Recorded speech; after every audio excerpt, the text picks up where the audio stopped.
আবার মনে মনে খুব মাঝে মাঝে খুব কষ্ট পেতাম। গোবিন্দ এই পথে আসলে ওরা আমাকে পাগল ভেবে ঢিল মারছে, আমি এই পথ ছেড়ে দেব। আবার নিজের মনকে সান্ত্বনা দিতাম, এটা বোধহয় আমার পূর্বজন্মের কৃতকর্মের ফল। হয়তো আমি কোনো বৈষ্ণবের অঙ্গে আঘাত দিয়েছি।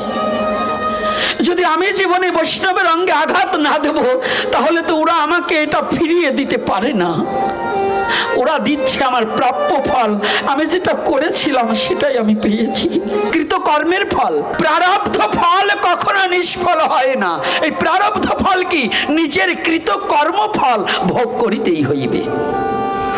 এই প্রারব্ধ কর্মফলকে ভগবান খণ্ডাতে পারে না। ভগবান বললেন, তোমার প্রারব্ধ কর্মফলকে তোমারই ভোগ করতে হবে, ওটা কোনোদিন আমি ভোগ করব না।